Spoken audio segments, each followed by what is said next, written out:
This is all about parking lots, and disability access. Under the Americans with Disability Act, businesses need enough spaces, enough space between spaces, proper signs at the proper height, and that little van notice. But miss one, be just an inch off, and there's a new group who will sue and demand thousands to settle.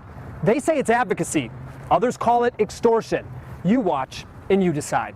This is Advocates for Individuals with Disabilities, AID for short. Founded this year, their videos show them handing out things like a special brace, a scooter, and a window AC unit. There's nothing controversial about that, but what is controversial is how they make money. It's with lawsuits, hundreds and hundreds of them, bringing in millions of dollars. Lawsuits filed by AID, along with this man. As disabled people, we don't have a voice.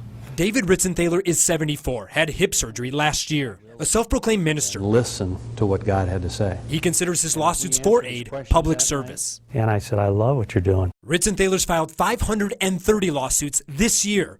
Restaurants, banks, offices. This minister even sued this strip club. He's a committed individual. Peter Stroynick is attorney for both David Ritzenthaler and AID. David Ritzenthaler gone to all 500 of those businesses? No. But he's the plaintiff. Yes. And the question is? So he doesn't have to go for you to sue the business? Absolutely correct. Really? Yeah. Critics call them drive-by lawsuits because AID staff cruise parking lots looking for violations. This auto parts store got sued. Why? I didn't have a van accessible sign. For that, owner Bob Curtis says AID wanted $5,000 to settle. Yeah, $50 sign for $5,000. To me, it's extortion. Is that really an accessibility issue that requires a lawsuit? Oh, yes. To AID, any violation is discrimination, and they plan to file 100,000 of these lawsuits across the country. The purpose is to do something incredibly good. We are trying to effect a change.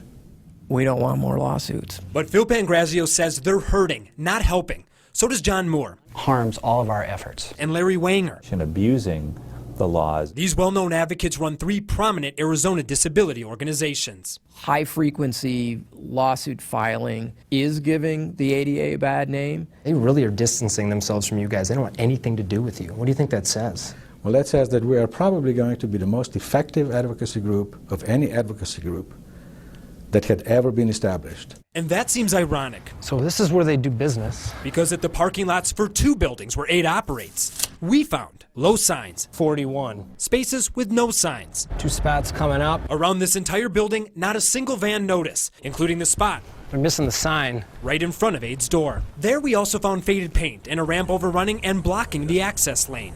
We'll have to check on that. That's not good. A big violation, says ADA compliance expert Peter Fisher. Or are they in compliance, yes or no? No. Even close? No. And when we went inside to ask AID about the parking lots, out came their spokesperson, Jennifer Rogers, and Alex Callan, a legal assistant. We checked both this location and your other location where you guys have the check sent, and neither one of them are in compliance with the ADA. I don't know if you guys knew that. I don't know if you know that, but this is not a building of public accommodation. That's why AID says this building doesn't have to comply. But our expert disagrees, and AID must be worried about us checking. 58, that's right. Because they sent out this employee to film us and walk with us until she broke her shoe.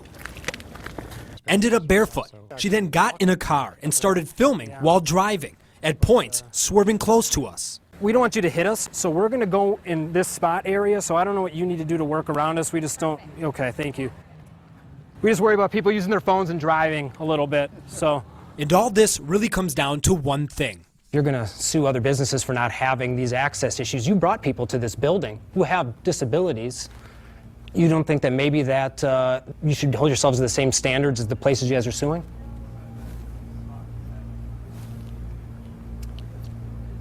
Would you guys like to leave?